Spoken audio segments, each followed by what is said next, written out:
Some reporting recently that President Obama has extended an agreement with Israel that has been in existence since the time of President Nixon, that the United States will protect the secrecy of Israel's nuclear weapons program, which seems pretty ridiculous since it's probably the worst kept secret in the world.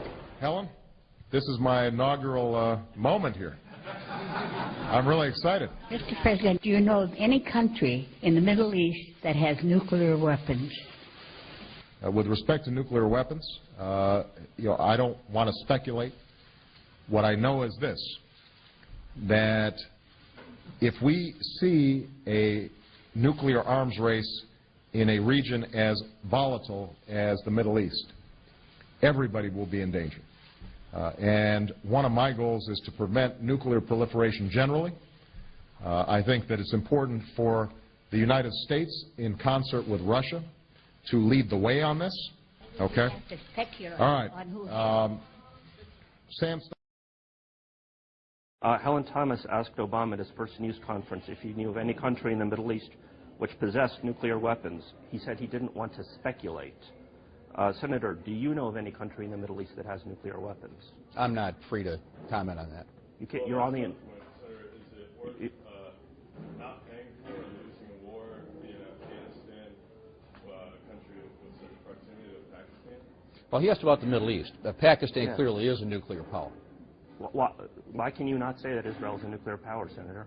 I'm sorry? Why can you not say that Israel is a nuclear power, Senator?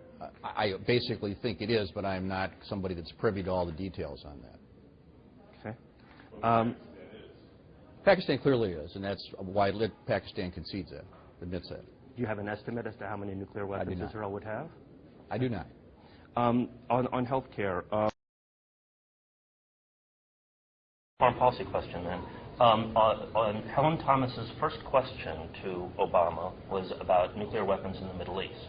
She said, does some country have nuclear weapons? It was an obvious reference to Israel, which has a massive nuclear arsenal that the United States so far has refused to acknowledge. Would you acknowledge it? I'm sorry, I missed the middle part of your question. Does Israel have nuclear weapons? Well, I think that's a determination for Israel to declare whether they do or don't. If that's otherwise been established as a matter of fact, then it speaks for itself. But we can make declarations about Iraq and Iran, and that's okay. Well, I think that's not a matter of myth, it's a matter of fact. And so if there's enough facts to support that conclusion, then one can reach that conclusion. So as it relates to certain countries or individual countries, I don't think it's a matter of hopes or myth. It's a matter of, do you have sufficient evidence and facts to reach that determination? And if we do, we should speak the truth, and if we don't, then we need to say that. Welcome. Good morning. Do you know that Israel has nuclear weapons, Mr. Vice President? Does Israel have nuclear weapons?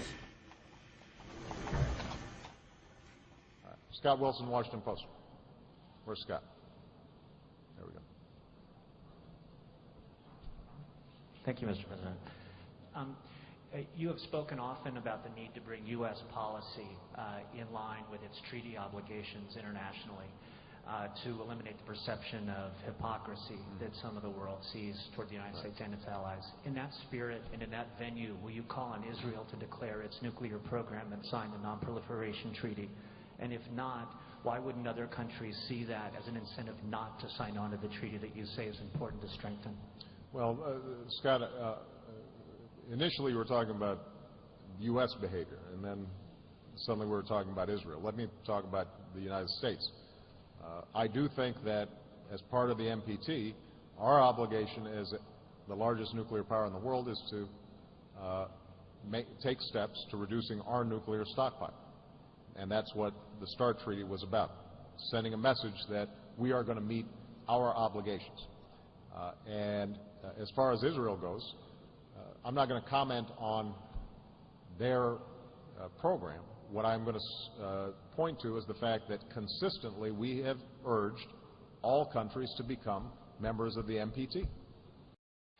Senator, doesn't Israel have nuclear weapons, and doesn't that create volatility? And doesn't it cause resentment? That's part one. Doesn't Israel's possession cause volatility?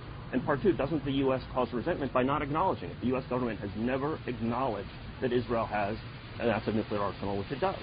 What I believe, and I think most thoughtful people believe, is that Iran having a nuclear weapon and having a proliferation of nuclear weapons throughout the Middle East, because the odds are high that if Iran goes nuclear, that the Saudis will go nuclear, that the Egyptians will go nuclear, that the Jordanians may go nuclear, is not a good thing in the most volatile region of the world, which is why we need to use a thoughtful diplomatic process to deal with this issue in Iran. But you're not acknowledging that Israel has nuclear weapons. Senator, you're not acknowledging that Israel has nuclear weapons. Excuse me, I can't hear him. I'm sorry. Back to Iran. Doesn't Israel's possession of nuclear weapons destabilize the region, especially since the U.S. government has never acknowledged the existence? I think there's no comparison between Israel and Iran, and those who would draw a comparison ignore the fact that Israel is our ally. Now, you all realize that Israel is our ally, right? Okay, how many don't realize that? Wow. Wow.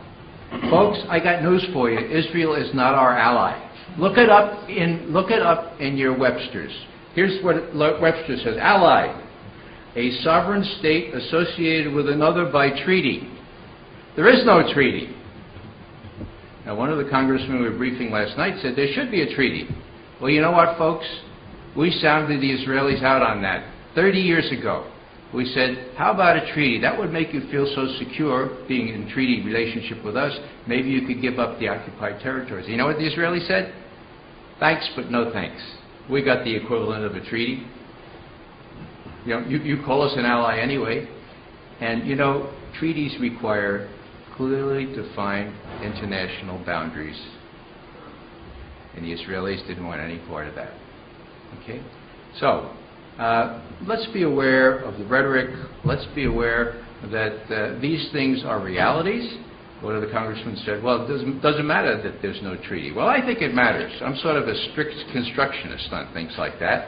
And for the president and others to say that we're treaty bound to spring to Israel's defense if it gets in trouble, even by its own provocation, you know, that's really a distortion of the Constitution. It's a distortion of what George Washington warned about when he talked about passionate attachments of one country to another.